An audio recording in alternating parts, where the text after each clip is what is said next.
Hello दोस्तों, आपका स्वागत है आपके अपने YouTube चैनल बिहारी एजुकेटर में। दोस्तों मैं लेकर आ गया हूं आज साहिल सर के ग्रुप डी प्रैक्टिस सेट के सेट नंबर 15 को। ठीक है, तो सेट नंबर 14 तक का सोल्यूशन अभी तक आप लोगों ने नहीं देखा है तो डिस्क्रिप्शन में लिंक दे दिया हूं, जाकर आप वहां से देख सकते हैं। और बहुत ही फास्ट आज हम लोग कंप्लीट करेंगे सेट नंबर 15 को। ठीक है, क्योंकि टाइम नहीं है। ठीक है, और ये रिकॉर्डेड वीडियो रहेगा क्योंकि यहाँ पर नेटवर्क का बहुत बड़ा इशू है, जिसके चलते मैं लाइव आपका नहीं कर पा रहा हूँ। तो 6 बजे आपको वीडियो अपलोड हो जाती है, आप लोग देख लिया कीजिए। ठीक है, आइए क्वेश्चन नंबर फर्स्ट समझते हैं। बोला कि एक शहर में 40% लोग भूरे रंग के बाल के हैं, यानी कि 40% भूरा रंग का बाल वाला है। ठीक है, ये बाल वाला है। और बोला है 30% लोग भूरी आंखें वाले हैं, यानी 30% जो है भूरी आंख वाला है, यानी भूरी आंख वाला है। ठीक है, ये आंख वाला है। बोला कि 12% लोग जो हैं भूरे आंख और भूरे बाल और भूरे आंख जो है दोनों है। देखिए 12% दोनों में कॉमन है। तो बोला है कि शहर के कितने लोग न तो भूरे बाल के हैं और न ही भूरी आंख के हैं। सबसे पहले केवल बाल वाला देखना चाहें तो 40 में से 12 घटा दीजिए तो 28 हो जाएगा, यानी 28%। यहाँ पर कहीं परसेंट लिख रहा हूं, कहीं नहीं लिख रहा हूं, तो इसके लिए सॉरी। ठीक है, और केवल भूरी आंख वाला देखना चाहें तो 30 में से 12 घटा दीजिए तो 18। टोटल देखिए तो या तो भूरी बाल वाला या फिर भूरी आंख वाला कितना हो जाएगा, तो आप कहेंगे 28 12 हो जाएगा आपको 40, और 40 18 कितना हो जाएगा 58। तो 58% तो ऐसा बंदा है जो या तो भूरे बाल वाला है या फिर भूरे आंख वाला है। लेकिन क्वेश्चन बोल रहा है कि शहर के कितने लोग ऐसे हैं वो न तो भूरे बाल वाले हैं और न ही भूरे आंख वाले हैं। तो या तो भूरे बाल या फिर भूरे आंख वाला 58%। तो 9 का कंडीशन आ गया तो 100% में से 58 निकाल दीजिए तो कितना हो जाएगा 42। आइए सेकेंड। बोला कि दो संख्याओं का योग आपको कितना है मेरे भाई, तो 135 है और उसका मौसा 9 है। तो संख्या मान लीजिए कि x है और y है। तो संख्या x y को कैसे हम लोग रिप्रेजेंट करते हैं, तो जैसा मौसा यहाँ पर दिया रहता है तो मौसा के मल्टीपल में लिखते हैं, तो ये हो जाएगा 9x और ये हो जाएगा 9y, और इसका योग दिया है 135। तो x प्लस y कितना हो जाएगा, तो आप कहेंगे 9 कॉमन हो गया तो 9 से कट जाएगा आपको 15 बार में 15 9 135। यहाँ पर जोड़ा पूछ रहा है तो पेयर बनाइए। तो 15 कब कब आ सकता है, तो आप कहेंगे 1 में आप 14 जोड़ दीजिए 15 आ जाएगा, या फिर 2 में 13 जोड़ दीजिए, या फिर 3 में आप 12 जोड़ दीजिए, या फिर 4 में 11 जोड़ दीजिए, या फिर 5 में आप 10 जोड़ दीजिए, या फिर 6 में आप 9 जोड़ दीजिए, या फिर आप क्या कीजिए 7 में 8 जोड़ दीजिए। ठीक है, उसके बाद 7 में 8 जोड़ दिए तो 7 8 के बाद आ जाएगा 7 के बाद 8 तो 8 9 हो जाएगा। ठीक है, 8 9। ठीक है, 8 9। उसके बाद कितना हो जाएगा, तो आप कहेंगे कि 9 में 6 जोड़ दीजिए तो 9 6 15 हो जाएगा। ठीक है, 9 6 15। अच्छा 6 9 15 तो यहाँ पर हो ही गया है, तो इसका अब उल्टा सब आने लगेगा। देखो ना मेरे भाई, 9 6 15 आएगा, फिर 10 करेंगे तो 10 5 15, यहाँ पर 10 5 हो ही गया है। फिर यहाँ पर 11 करेंगे तो 11 4 15, आपको सब रिपीट होने लगा। ठीक है, रिपीट होने लगा, तो अब इसे हमें कोई मतलब रहा नहीं। ठीक है, अब कोई मतलब रहा नहीं। आइए पेयर कैसे हम लोग ढूंढते हैं, तो थोड़ा सा समझ लीजिए कि जिसके 20 का एचसीएफ जो है 1 रहता है वहीं आपका पेयर होता है। तो 7 8 के बीच 1 एचसीएफ है, यानी कि 7 और 8 में एक ही कॉमन है, तो ये आपका आंसर हो सकता है। एक पेयर आपका ये हो सकता है, 2 हो गया पेयर। 2 13 आपका 3 पेयर हो सकता है, 3 12 में तो कॉमन मिल रहा है 3, तो ये एचसीएफ होगा नहीं। 7 11 में कितना हो सकता है, तो आप कहेंगे कि 1 हो सकता है। ठीक है, एक यहाँ पर पेयर हो जाएगा क्योंकि एचसीएफ 1 हो गया। और 10 15 में 5 कॉमन है तो ये तो हो नहीं सकता। 9 6 में 3 कॉमन है तो ये तो हो नहीं सकता। और 8 के बाद कितना है 8 7 15, 8 7 15 तो हो गया है मेरे भाई। ठीक है, 8 7 15 तो हो गया। ठीक है, तो कितना पेयर बनेगा, तो यहाँ पर 1 2 3 और 4 पेयर बनेगा। ठीक है, थोड़ा सा फास्ट कर रहा हूं समझने की, आप लोग कोशिश कीजिएगा दोस्त। 4 पेयर। आइए 3। बोला कि एक पुरुष एक महिला और एक बच्चा द्वारा किया गया काम 3:2:1 के अनुपात में है। तो 20 पुरुष और 30 महिला और 36 बच्चों की दैनिक मजदूरी की राशि 78 रुपया है। तो 18 सप्ताह के लिए 15 पुरुष और 11 महिला और 30 बच्चों की मजदूरी क्या होगी। प्रपोर्शन लगा दीजिए, M1 D1 T1 बटे में W1, M2 D2 T2 बटे में W2। लेकिन यहाँ पर मजदूरी दिया है तो राशि लिखेंगे W1 W2 के जगह पर। 20 पुरुष, यहाँ पर 20 पुरुष का एक दिन का काम देखा जाए तो 20 दिया 60 हो जाएगा। और यहाँ पर 30 महिला 2 काम करेगी तो 30 दूना के 60 हो जाएगा काम।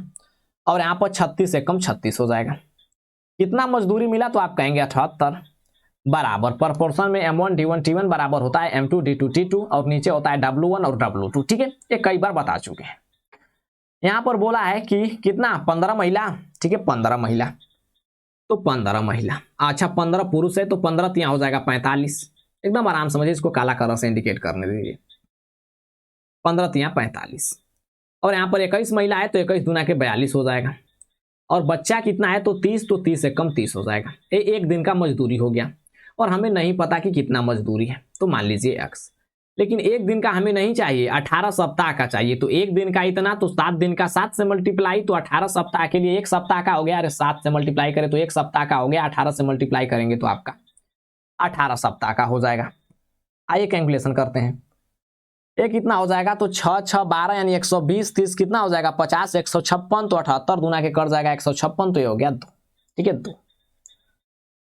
यहां से 2x बराबर कितना आ जाएगा, तिरक मल्टीप्लाई करेंगे तो 2x बराबर, यहाँ पर यूनिट डिजिट पर काम कर लें क्योंकि सब जगह यूनिट डिजिट तो मुझे सेम ही दिख रहा है। तो ये हो जाएगा आपको 5 दूना के 10, माफ कीजिएगा 5 2 7 और 7 में 0 जोड़ेंगे तो हो जाएगा 7। ये हो जाएगा आपको 7 8 56 यानी कि 6। ठीक है 6।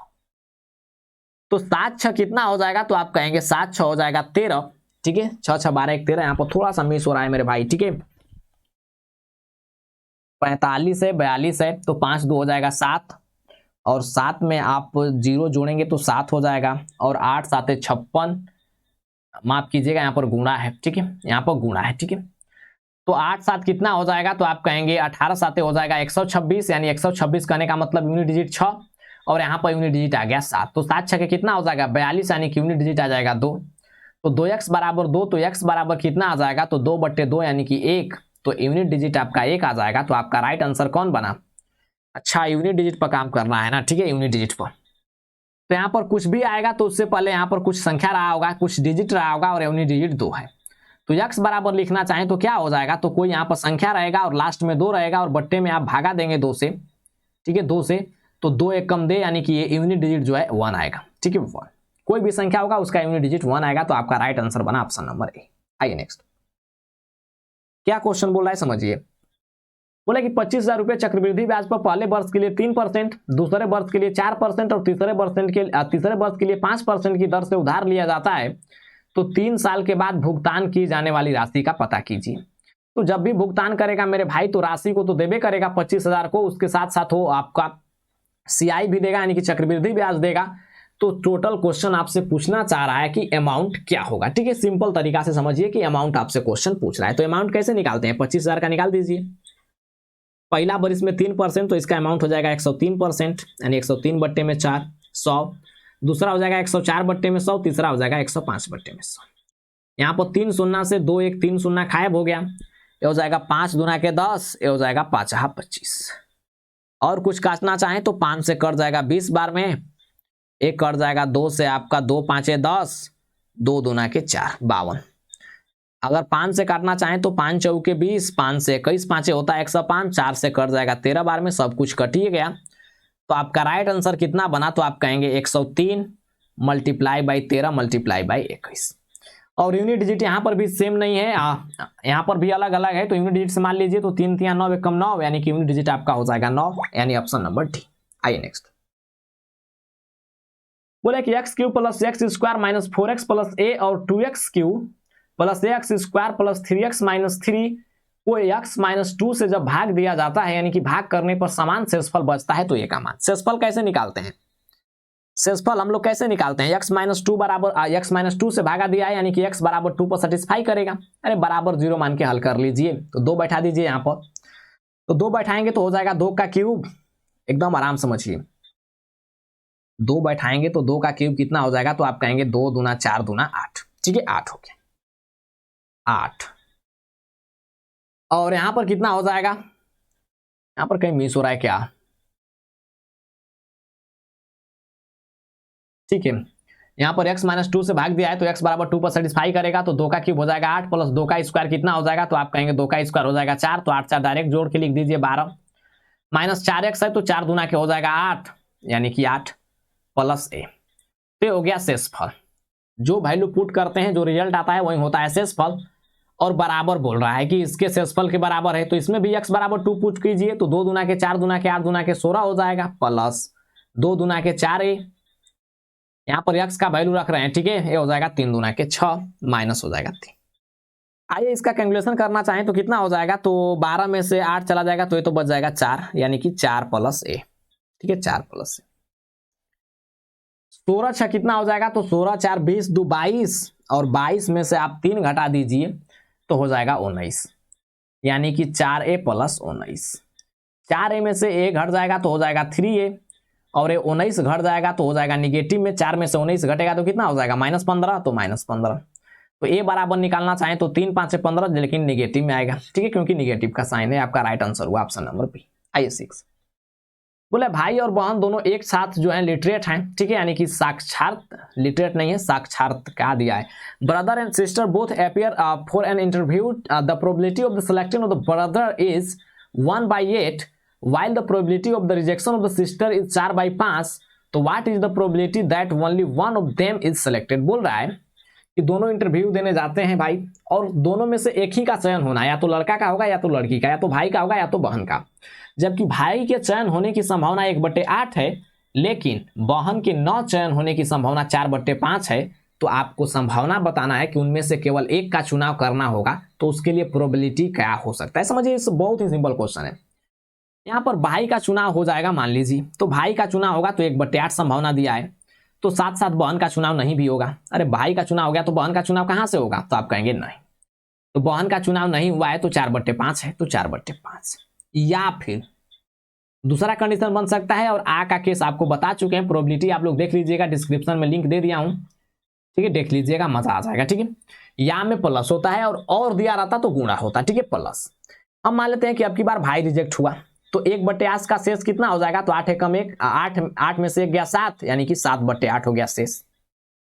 और बहन अब की सेलेक्ट हो गई, तो ये रिजेक्शन दिया है, तो सिलेक्शन कितना हो जाएगा, तो 5 में से 4 घटेगा 1, यानी 1/5 आपका सिलेक्शन का हो गया, तो 1/5। बस इसी का कैलकुलेशन करना है दोस्त। जिसको करेगा करने आएगा वो स्क्रीन पर ही उड़ा देगा, बस इसको लिखना है और कैलकुलेशन करना है। हो जाएगा 4 दूना के 8, और कुछ कट नहीं रहा है, तो 1/10 और 1/10 बच गया, और प्लस 7/40। क्या करते हैं कि बेस को बराबर कर देते हैं, तो ऊपर नीचे 4 से मल्टीप्लाई कर देते हैं, तो ऊपर हो जाएगा 4, यानी 4 7 11, 11/40 इज योर राइट आंसर। नहीं समझ में आएगा बाद में कमेंट बॉक्स में पूछ लेना दोस्त, क्योंकि समय नहीं है इस समय मेरे पास। ठीक है, रात के बज रहे हैं 11 और मैं रिकॉर्ड कर रहा हूं इस वीडियो को। ठीक है, बोला कि which of the following set of the numbers can be use as the length of the side of a triangle. यानी कि 3 भुजा आपको त्रिभुज का दिया गया है। बोल रहा है कि कौन सी ऐसी आपको तीनों में चुनना है, यानी कि 4 ऑप्शन है कि कौन तीनों भुजा का उपयोग करके आपको त्रिभुज जो है बनाई जा सकती है। तो दोस्त आपको हमेशा बताते आ रहा हूं और आज भी बता रहा हूं कि त्रिभुज के 2 छोटी भुजाओं का योग उसकी बड़ी भुजा से बड़ा होना चाहिए। यहाँ पर देखिए, छोटी भुजाओं का योग 7 5 12 आपको बराबर हो गया, तो इससे त्रिभुज फॉर्म नहीं होगा, यानी कि नहीं बनेगा। यहाँ पर छोटी भुजा 5 7 है, 7 5 हो जाएगा 12, यानी कि 9 से 12 ग्रेटर हो गया, तो इससे बन सकता है, बी हो सकता है। 9 7 हो गया 16, यानी कि 17 से 16 कम हो गया, तो इससे नहीं बनेगा।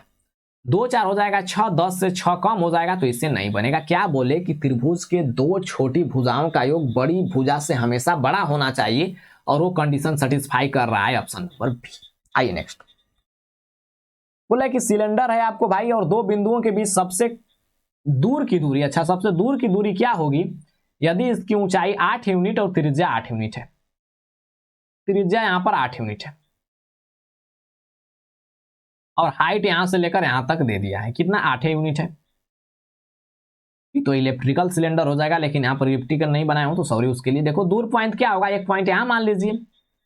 अरे सीधा सीधा खींचेंगे तो ये दूर नहीं होगा, तो ये तो 8 आंसर हो जाएगा। 8 किधर दिख रहा है, तो आप कहेंगे बिल्कुल नहीं सर, दूर जो होगा ए होगा, ए दूर पॉइंट होगा। ठीक है, ए इस पॉइंट पर आएगा। ये थोड़ा सा ड्राइंग आप समझिएगा, और इसको मिला दीजिए।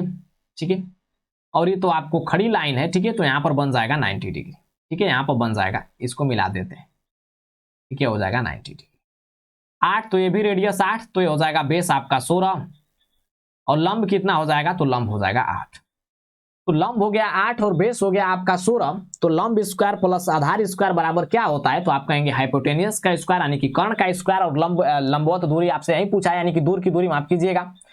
तो यल स्क्वायर प्लस बी स्क्वायर बराबर क्या होता है, एच स्क्वायर। तो यल स्क्वायर यानी 8 का स्क्वायर 64, और 16 का स्क्वायर कितना हो जाएगा, 16 का स्क्वायर 256, बराबर हो जाएगा आपको एच का स्क्वायर, एच का स्क्वायर।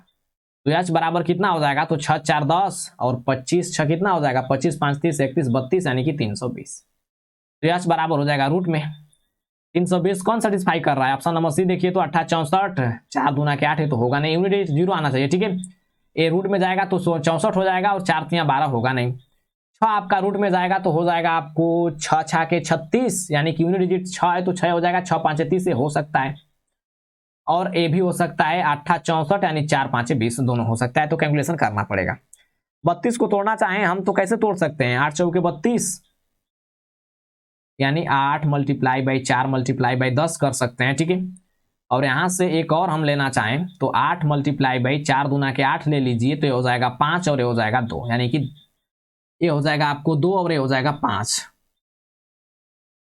यहाँ पर 8 चौके 32 दाम में 320, एकदम आराम समझिए दोस्त, कुछ मिस हो रहा है क्वेश्चन में, और क्वेश्चन का आंसर तो सी दिया था, ठीक है। ठीक है, मेरे अकॉर्डिंग सी नहीं होगा, आइए समझते हैं। 4 से यहाँ पर ले लीजिए 2, इसको और फैक्टराइज कर देते हैं और यहाँ से हो जाएगा 2 5 10, ठीक है, 2 5 10। तो ये हो जाएगा 4 को 4 ही रहने दीजिए, 4 दूना के 8 8 आपका कॉमन हो जाएगा, ठीक है। 8 8 आपको 2 बार हो जाएगा मल्टीप्लाई बाई 5, इसको आप फैक्टराइज करेंगे तो 8 मल्टीप्लाई बाई 8 मल्टीप्लाई बाई 5 हो जाएगा, और इसको रूट में करेंगे तो 2 2 का पेयर खोजेंगे तो 8 बाहर निकल जाएगा और रूट अंडर 5 आपको अंदर ही रह जाएगा, तो आपका राइट ऑप्शन बना ऑप्शन नंबर ए। आइए नेक्स्ट क्वेश्चन नंबर 9 क्या बोल रहा है कि ए ने 2004 में 25,000 पूंजी के साथ एक व्यापार प्रारंभ किया और 2005 में उसने 10,000 और लगा दिए, और बी भी उसमें 35,000 लगाकर शामिल हो गया, और वर्ष 2006 में ए ने 10,000 रुपये और लगा दिया, अच्छा 3 बार लगा दिया, तो सी भी इसमें 35,000 लगाकर उसमें शामिल हो गया, तो 3 वर्ष के अंत में वह 1.5 लाख का लाभ हुआ, तो इस लाभ में बी को कितना मिलना चाहिए। बड़ी बढ़िया क्वेश्चन है आपका ए पार्टनरशिप का, ठीक है। यहाँ पर ए है और यहाँ पर बी जी है और यहाँ पर सी जी है। ए कितना लगा रहा है, सबसे पहले तो यही लगा रहा है 25,000, ठीक है, 25,000। ये 2004 की बात है। अब 5 में इंटर कर जाते हैं साल बरिस के बाद, तो साल बरिस में यानी कि 1 वर्ष तक इसका पूंजी चला। अरे मेरे भाई लाभ किसके अकॉर्डिंग मिलता है, तो आप कहेंगे पूंजी मल्टीप्लाई बाई समय, यानी जितना पूंजी आप लगाएंगे और जितना समय के लिए आपका पूंजी चला उसी के अकॉर्डिंग आपका लाभ मिलता है। और ये 2005 में आया तो कितना और लगा दिया, तो 10,000 और लगा दिया, तो 10,000 और लगा दिया। ये कितना के लिए रहा, तो ये आपको 5 से 6 तक रहा, यानी कि 1 वर्ष तक ये भी रहा, और उसके साथ साथ बी भी आ जाता है तो 3500 रुपया ये भी लगा, 35,000 ये भी लगा देता है, 35,000 हो गया। और 2006 में ए ने 10,000 रुपया और लगा दिया, देखो ये 5 की बात है, और 6 में जो है ये कितना लगा दिया, 1,000 और लगा दिया, तो 1,000 और लगा दिया, एकदम आराम समझिएगा, ठीक है। अच्छा 25,000 में 1,000 और लगाया था तो 35,000 हो गया था मेरे भाई, माफ कीजिएगा, ठीक है। अब उसका राशि हो चुकी है 35,000 और 10,000 और लगा दे रहा है, यहाँ पर थोड़ा सा मैं बोलने में मिस कर रहा हूं तो इसको माफ कीजिएगा, ठीक है। तो हो जाएगा 35 10 45,000। ये बी तो आया है 2005 में और सी आ जा रहा है 2006 में, ठीक है, 2006 में। सी कितना लगा रहा है भाई, तो 35,000 लगा रहा है, सी भी 35,000। सी 2006 में आया तो इसका मतलब 1 ही बरिस तक रहा, क्योंकि व्यापार 3 बरिस तक चला है, देखो 3 बरिस के अंत में बोला है। और बी आपको 5 ही में आया, यानी कि 5 में भी रहा, 6 में भी रहा, ये 2 बरिस तक चला, यानी 2 बरिस तक चला। और ये तो तीनों बरिस तक चला है, 1 बरिस 1 बरिस 1 बरिस, तो ये भी 1 बरिस के लिए रहा 45,000। आइए टोटल जोड़ लीजिए कितना हो जाएगा, तो आप कहेंगे 25 और 35 कितना हो जाएगा, तो 25 5 30 30 60 40 100 105 हो जाएगा, 105। और हो जाएगा 35 दूना के 70 और ये हो जाएगा 35 से कम 35। आप कहेंगे सर जीरो क्यों नहीं लिए मेरे भाई, 3 0 3 0 3 0 3 0 3 0 हर जगह कॉमन है तो काट लिए। 35 से कटाना चाहें तो 35 से कम 35, 35 दूना के 70, 35 दिया 105। रेशियो के टर्म्स में टोटल योग कितना आ गया, तो आप कहेंगे 3 2 5 1 6 यूनिट, लेकिन क्वेश्चन दिया है 1.5 लाख, तो 1 यूनिट का वैल्यू कितना हो जाएगा, तो आप कहेंगे 1.5 लाख। 1.5 लाख बट्टे में 6, तो बोला है कि बी को कितना मिलेगा, तो बी जितना निवेश किया रहेगा तो 2 के अकॉर्डिंग मिलेगा, तो 2 के अकॉर्डिंग दे दीजिए, तो 2 से गुणा कर दीजिए, 2 तिहाई हो जाएगा 6 और 3 5 हो जाएगा 15, यानी कि 5 वाला ऑप्शन ले लीजिए, ऑप्शन नंबर बी। आइए 10 क्वेश्चन समझिए, टाइम एंड वर्क का प्रोपोर्शन वाला क्वेश्चन है, बहुत ही सिंपल क्वेश्चन है, और बहुत ही जल्द हम लोग साहिल सर के बुक का सोल्यूशन जो है समाप्त करेंगे, और उसके बाद स्टार्ट करेंगे कुछ अदर बुक को, ठीक है, जो बेहतरीन हो। एनटीपीसी शिफ्टी 2 के लिए बोला है कुछ व्यक्ति किसी काम को 60 दिन में समाप्त कर सकते हैं, प्रोपोर्शनल लगाइए ना मेरे भाई, M1 D1 बराबर M2 D2 कई बार बता चुके हैं। कुछ आदमी है तो आदमी x मान लीजिए 60 दिन तक रहे। दूसरा कंडीशन बोल रहा है कि 8 व्यक्ति और आ जाते हैं, यानी x प्लस 8 आदमी हो जाता है, और दिन कितना हो जाता है तो पूर्ण होने में 10 दिन पहले ही आपको समाप्त हो जाता है, यानी 10 दिन कम लगता है। तो पहले लग रहा था 60 दिन, अब लगेगा 50 दिन। यही तो कैलकुलेशन है। ये हो जाएगा 60x बराबर हो जाएगा 50x मल्टीप्लाई प्लस हो जाएगा 5 वाटे 40, 10x बराबर कितना हो जाएगा तो आप कहेंगे 400, तो x बराबर कितना हो जाएगा तो आप कहेंगे 40। तो पुरुष की संख्या प्रारंभ में कितनी थी? 40। आइए नेक्स्ट। बोला कि एक आदमी जो है 48 किलोमीटर दूरी तक जाने और वापस आने में 14 घंटे का समय लेता है। वह धारा की दिशा में जितने समय में 4 किलोमीटर जाता है उतना ही समय में धारा के विपरीत 3 किलोमीटर जाता है, तो धारा की गति। बहुत बढ़िया क्वेश्चन। यहां से लेकर यहां तक गया आदमी, जो आदमी है, मान लीजिए कि आदमी की चाल x है, आदमी की चाल है, और धारा की चाल यहां पर y है। किलोमीटर प्रति घंटा नहीं लिख रहे हैं तो समझ लेना, ठीक है। मान लीजिए कि आदमी इधर जा रहा है, इधर मैं एरो कर रहा हूं और धारा भी उधर बह रही है, तो आपको सापेक्ष चाल लिया जाएगा। अरे जब जिस डायरेक्शन में आदमी जा रहा है उसी डायरेक्शन में धारा बह रही है तो चाल हो जाएगा, चाल आपका जुड़ जाएगा, डायरेक्ट समझिए। तो चाल जुड़ जाएगा तो यहाँ पर डिस्टेंस कितना कवर किया तो 48 किलोमीटर का दूरी है, और चाल हो गया आपका x प्लस वाई, यानी कि जुट गया, ये समय हो गया। प्लस जब राइट उससे आपको अपोजिट में आएगा, यानी कि आने लगा आदमी, तो अब तो नदी उसके विपरीत डायरेक्शन में जा रही है, क्योंकि नदी तो इसका मतलब परवाह नहीं बदल देगी कि आदमी आ रहा है तो चलो भाई आदमी की ओर बढ़ने लगे, ऐसा नहीं करेगी। तो 48 तो डिस्टेंस आपका सेम ही रहेगा, लेकिन चाल आपको घट जाएगा, यानी कि सापेक्ष चाल हो जाएगा, तो x माइनस वाई हो जाएगा, क्योंकि हमेशा आदमी के चाल में से ही धारा की चाल को घटाते हैं। और टोटल टाइम बोल रहा है कि 14 घंटा ले रहा है, 14 घंटा।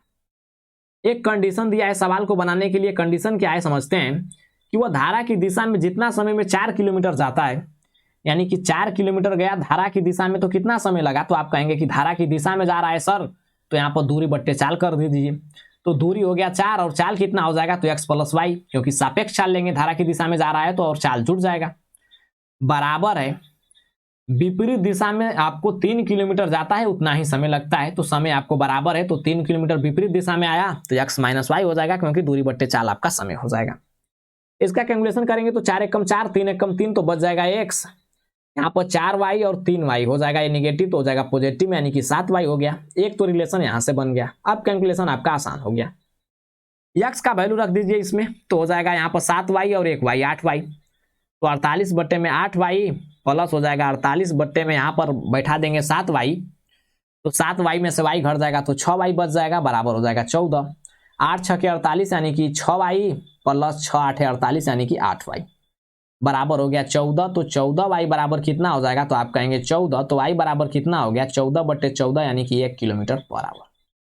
और यहीं तो आपसे पूछ रहा है कि धारा की गति क्या होगी, तो 1 किलोमीटर पर आवर। आइए नेक्स्ट।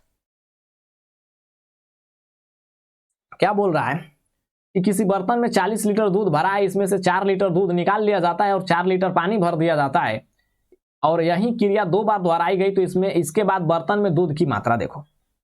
पहले 40 है, 40 में 4 लीटर निकाल दिया तो कितना भाग आपको बचा, तो आप कहेंगे 4 निकाल दिया तो 36 बचेगा। ओवरऑल कितना है 40, तो 36 बट्टे 40 भाग हो जाएगा।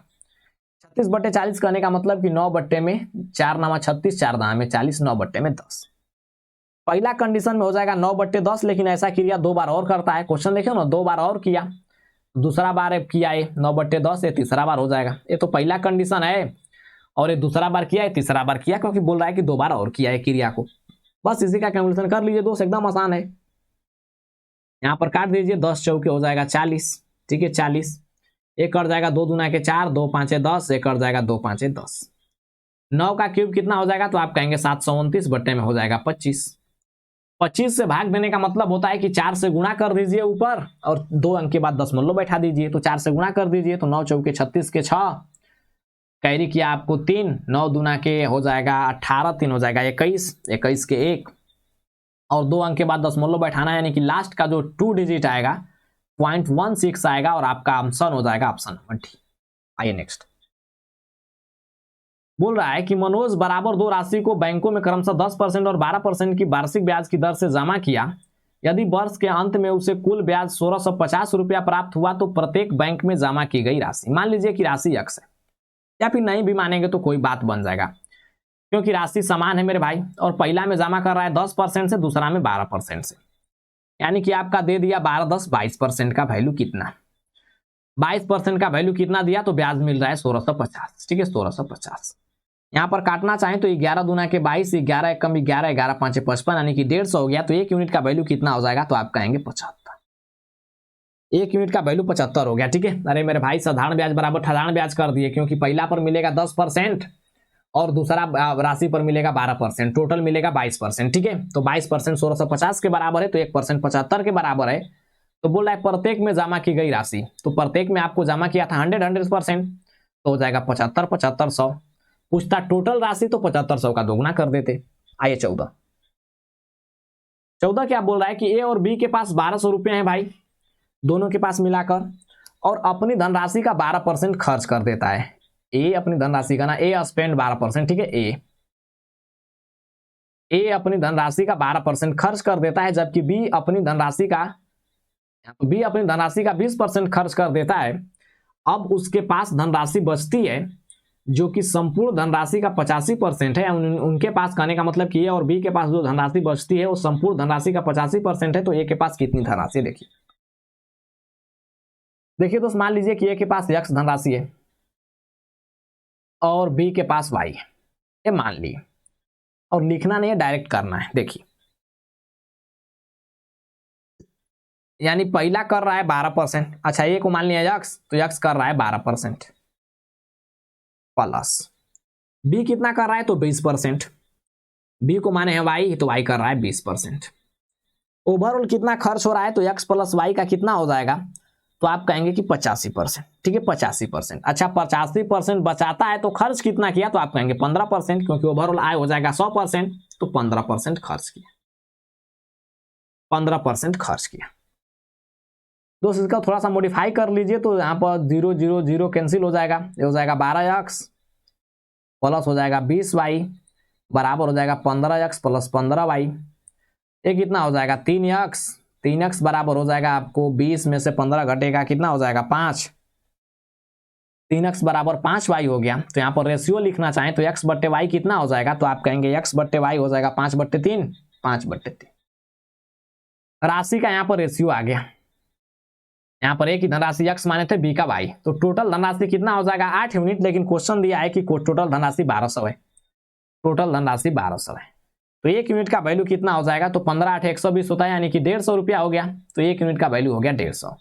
तो बोला है कि ए के पास कितनी धनराशि बची, ए के पास कितना बचा है, देखो तो ए के पास एक्चुअल में धनराशि है कितनी, 5 यूनिट, तो 15 से गुणा कर दीजिए, यानी 150 से, तो 15 5 7500, आप 15 5 75 मान कीजिएगा 750 रुपया है, यानी ये के पास 750 रुपया का धन है। लेकिन क्वेश्चन बोला है कि 12% खर्च कर दिया, तो 88 से परसेंट बचेगा, तो 88% बचा दीजिए। बहुत लेंदी कैलकुलेशन हो गया, एलिगेशन बेस पर मार सकते हैं। ठीक है, कभी बोलना मैं सिखा दूंगा। काट दीजिए, 4 से काटिए, 4 से कटेगा, 4 दूना के 8, 4 दूना के 8, 4 से 25 बार में 50 25, 5 से 15 बार में 0 कर जाएगा, 5 से कट जाएगा, 5 3 15, यानी कि 30 बच जाएगा, 22 3 66, यानी कि 660 रुपया। आइए नेक्स्ट 15। देखिए बोर्ड मास का क्वेश्चन है, और बोर्ड मास में आपको बताए हैं कि बोर्ड मास थोड़ा सा यहाँ पर समझा देते हैं। बोर्ड मास ब्रैकेट का कैलकुलेशन सबसे पहले कीजिए, ब्रैकेट में भी छोटा, उसके बाद मझोला, उसके बाद बड़ा, उसके बाद ऑफ का कैलकुलेशन कीजिए, उसके बाद डिवीजन यानी कि भाग का, उसके बाद मल्टीप्लीकेशन यानी कि गुणा का, और सेकेंड लास्ट में एडिशन का, और सबसे लास्ट में सब्ट्रैक्शन का। लेकिन उससे पहले भी कैलकुलेशन करना होता है लाइन ब्रैकेट का, जब लाइन ब्रैकेट दिया रहे तब। ये मत सोच लीजिएगा कि सर माइनस में 4.3 है, नहीं दोस्त, ये लाइन ब्रैकेट में है तो प्लस में है, ये लाइन ब्रैकेट से अलग चीज है। ठीक है, तो 4.3 में से 2 घटेगा तो कितना बचेगा, तो आप कहेंगे कि 4.3 में से 2 घटा देंगे तो बच जाएगा आपको 2.3 बच गया। तो 5.4 में से 2.3 घटा देंगे तो कितना बचेगा, तो आप कहेंगे 3.1। अब 6.5 में 3.1 घटा दीजिए तो बच जाएगा 3.4, फिर घटा दीजिए 7.4 में, तो 7.6 में से तो हो जाएगा 3.2, फिर घटा दीजिए 8.7 में से तो हो जाएगा 5.5, 8 में से 3 गया, कितना घटेगा, थोड़ा सा लेंदी कैलकुलेशन हो गया क्या, 7 में से 3 घटाएंगे 4 न होगा, ठीक है 4, 8 में से 4 घटाएंगे 4, 7 में से 2 घटाएंगे 5, यानी 4.5, यानी कि 4.5 आंसर हो गया। थोड़ा सा धैर्य बनाकर बनाइएगा, आपसे भी क्वेश्चन बन जाएगा, थोड़ा सा मैं फास्ट हूं।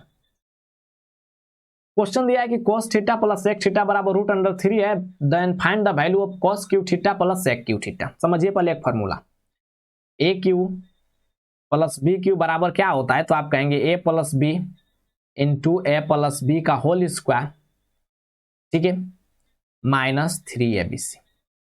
ये फॉर्मूला को याद कर लीजिए, बस क्वेश्चन आपका बन गया। उसी फॉर्मूला पर तोड़ना चाहें cos क्यू थीटा और sec क्यू थीटा को, तो क्या हो जाएगा, तो आप कहेंगे cos theta plus sec theta हो जाएगा into cos theta plus sec theta का हो जाएगा होल स्क्वायर माइनस यहाँ पर 3ab, यहाँ पर c कहां से आ गया, 3ab, माफ कीजिएगा, ठीक है, 3ab। तो 3ab कितना है, तो आप कहेंगे a है आपका cos थीटा और b है sec थीटा, तो cos theta into sec theta. इसी का कैलकुलेशन कीजिए दोस्त, ये कितना हो जाएगा, तो cos theta plus sec theta तो √3 दिया है, √3 बैठा दीजिए, अरे √3 बैठा दीजिए, और cos theta plus sec theta कितना दिया है, तो √3 दिया है, तो √3 का स्क्वायर कितना हो जाएगा, तो आप कहेंगे 3। अरे √3 का स्क्वायर क्या हो जाएगा, तो आप कहेंगे 3, माइनस यहाँ पर cos theta into sec theta बराबर 1 होता है, तो यहाँ पर बच जाएगा 3, तो 3, और 3 में से 3 घटाएंगे 0, और 0 में √3 से गुणा करेंगे तो 0 होगा। आइए 17 बोला जब n को 6 से विभाजित किया जाता है तो शेषफल 4 बचता है, तो 2n को 6 से विभाजित किया जाएगा तो शेषफल क्या बचेगा। सबसे पहले मान लीजिए n को कुछ नंबर, लेकिन किसके अकॉर्डिंग मानना है, तो शेषफल के अकॉर्डिंग। यहाँ पर शेषफल 4 है, 4 और 6 को जोड़ लीजिए, मान लीजिए कि n बराबर 10 है। अरे दोस्त आइडिया सिखा रहा हूँ, सीखिए। यहाँ पर 10 है, जब भी ऐसे दिया रहे मान लीजिए जोड़कर, देखिए ना 6 से भागा, देखिए 6 कम 6, 4 शेषफल बच जाएगा, 10 है, तो 4 शेषफल बचता है, तो 2n कर दीजिए, तो 2n बराबर कितना हो जाएगा, तो आप कहेंगे 20। अब 6 से भागा दीजिए, तो 6 3 18 बचेगा 2, यानी आपका आंसर हुआ ऑप्शन नंबर बी। बोल रहा है क्वेश्चन कि 70 को 2 भागों में इस प्रकार बांटा जाता है कि पहली संख्या दूसरी का 2/5 है। यहाँ पर पहली है और दूसरी है, सबसे पहले कौन किया है, पहली, और यहाँ पर दिया है तो पहली हो गया 2 यूनिट और दूसरी हो गया 5 यूनिट। आप लिख करके भी देखिए वहीं आएगा, और बाद हमेशा बोलता हूं कि जो पहले दिया रहे तो पहले लिखिए, और जो बाद दिया रहे तो बाद लिखिए। पहले होता है अंश और बाद होता है हर, ठीक है। 2 5 हो गया, टोटल योग कितना हो जाएगा, तो 7 यूनिट का, लेकिन क्वेश्चन दिया है 70, तो 1 यूनिट का वैल्यू कितना हो जाएगा, तो 10। तो पूछ रहा है कि छोटी बाग क्या है, तो 2 यूनिट का वैल्यू कितना हो जाएगा, तो 10 से गुणा कर दीजिए तो हो जाएगा 20। 20 इज योर राइट आंसर। आइए 19 बोला x जो है 20 और 26 के बीचों बीच है। 20 और 26 के बीचों बीच कितना हो जाएगा, तो दोनों को जोड़ के 2 से भागा दे दीजिए, तो हो जाएगा 46 बट्टे में 2 यानी कि 23। x का वैल्यू आ गया 23। y बोल रहा है 138 का आधा है, तो y कितना हो जाएगा, 138 का आधा कितना होता है, 2 6 के 12, 2 9 18, 69। तो आपसे पूछ रहा है y बट्टे x, y कितना है 69 है, और x कितना है 23 है, 23। 23 तिया हो जाएगा 3, 23 तिया नहीं हो जाएगा, यहाँ पर 23 तिया नहीं हो जाएगा, 3 तिया हो जाएगा 9। यहाँ पर क्वेश्चन गलत दे दिया क्या, 2 6 के 12 हो जाएगा 1, 2 9 18, 3 से गुणा करेंगे तो 3 तिया 9, 3 गुना 6 हो जाएगा मेरे भाई, ठीक है, हो जाएगा, इसमें तो सोचने वाली बात नहीं है। आइए नेक्स्ट, बोला है कि √3 tan थीटा बराबर 3 sin थीटा, तो sin square theta minus cos square theta क्या होगा।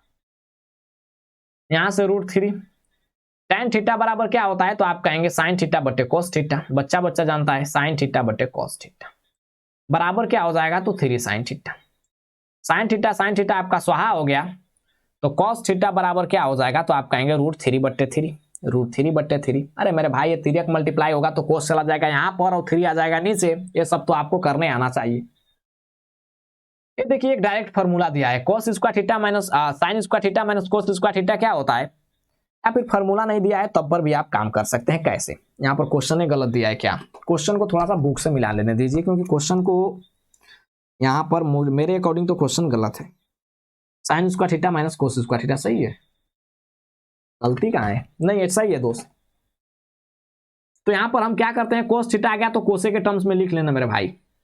तो sin स्क्वायर थीटा बराबर लिखना चाहें तो क्या होता है, तो आप कहेंगे 1 माइनस cos स्क्वायर थीटा हो जाएगा, तो 1 माइनस cos स्क्वायर थीटा, और ये माइनस cos स्क्वायर थीटा पहले से बराबर कितना हो जाएगा, तो 1 माइनस 2 cos स्क्वायर थीटा।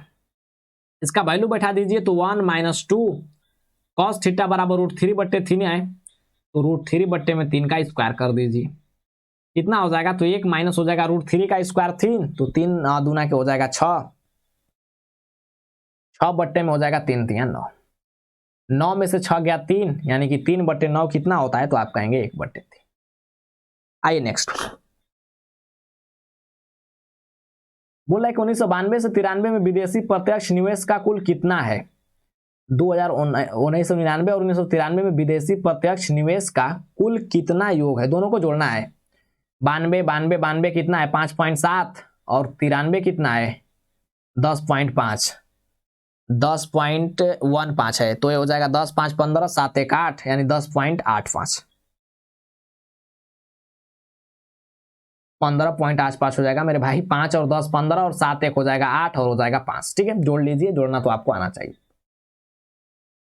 ये क्या बोल रहा है कि सभी वर्ष का औसत निवेश के साथ 1997 में किए गए निवेश का अनुपात। 1997 में कितना है, बार बार देखना पड़ेगा, आप लोग देख लीजिएगा ना। 1997 31.6 है, 31.6 का आपको अनुपात पूछ रहा है। टोटल में जितना आएगा उसको जोड़ लीजिएगा, ठीक है, आपको आइडिया दे रहा हूं, ठीक है। और कितना टर्म्स है, तो आप कहेंगे 1 2 3 4 5 6 टर्म्स है, तो रेशियो औसत निकालने के लिए 6 से भागा दीजिएगा और इसी का रेशियो निकालिएगा, आपका आंसर आ जाएगा। मुझे भी पता नहीं चल रहा है कि आंसर इसका क्या था।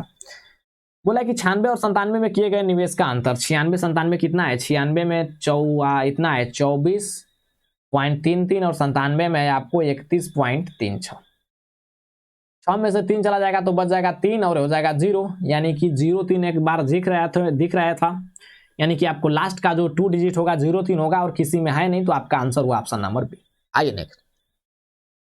पूरा 930 को रोमन अंक में बदले, तो कुछ लोग क्या कहेंगे 500 प्लस 300 प्लस 100, 500 3 800 1 900 प्लस 30। मेरे भाई this is the wrong concept, क्योंकि 300 के बाद 100 कभी नहीं आएगा, ठीक है, क्योंकि 3 बार आपको कई बार बता चुका हूं रोमन में कि 3 बार के बाद आपको रिपीटेशन नहीं करना है। नहीं कि यहाँ पर 30 है तो x हो गया और 40 है तो x 4 बार मार दिए, गलत होता है। यहाँ पर 8 है तो आप 8 के लिए डायरेक्ट 3 पाई कर दिए भी पर, और 9 है तो इसके लिए 4 पाई कर दिए, मतलब यही चलते रहेगा दोस्त, नहीं होता है, ठीक है। 930 को कैसे लिखेंगे, तो आप कहेंगे 1000 में से घटा लीजिए, 1000 में से 100 घटा लीजिए, हो गया 900 प्लस 30 जोड़ दीजिए, हो गया 930। आइए यहाँ पर थोड़ा सा रोज एक टर्म को लिखता हूं और आज भी लिख दे रहा हूं, उसको ध्यान रखिएगा। और टर्म्स क्या है, तो आप कहेंगे XLCDM। यक्स होता है 10, यल होता है आपको 50, सी होता है 100, डी होता है 500 और एम होता है 1000। यहाँ पर 1000 के लिए एम हो जाएगा और 100 के लिए कितना हो जाएगा, ए नहीं कि माइनस लिख दीजिएगा, नहीं, ठीक है। 100 के लिए हो जाएगा सी और 30 के लिए कितना हो जाएगा, तो 3 बार लिख दीजिए x x x x x, यानी आपका राइट आंसर बना ऑप्शन नंबर डी। आइए नेक्स्ट। बोला कि साइन इनवर्स √3/2 कितना होता है। यहाँ पर देखिए कितना हो जाएगा 60 डिग्री। 60 डिग्री कहने का मतलब π/3, अरे पाई का वैल्यू होता है 180, ये रेडियन में दिया है तो 3 आपका 60 डिग्री हो जाएगा। बहुत लोग कंफ्यूजन होगा इनवर्स में, साइन इनवर्स में। यहाँ पर देखिए साइन 45 बराबर, यहाँ पर 45 नहीं 18 है, 180 60 लिख देते हैं, ठीक है 60। साइन 60 डिग्री बराबर क्या होता है, तो आप कहेंगे √3/2। लेकिन एक्चुअल में अगर 60 डिग्री निकालना रहेगा तो कैसे निकालेंगे, तो इसको कह सकते हैं कि साइन इनवर्स √3/2 बराबर यही आपका थीटा हो जाता है 60 डिग्री, और इसी को तो ये उल्टा करके दिया है, तो ये आपका राइट आंसर हुआ डी।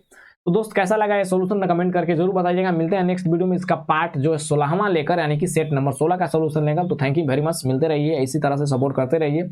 और लाइव क्लासेस NTPC CPT 2 के लिए चालू हो चुका है 8:30 बजे डेली रात में, मेरे साथ जुड़कर देखते रहिए। Thank you very much.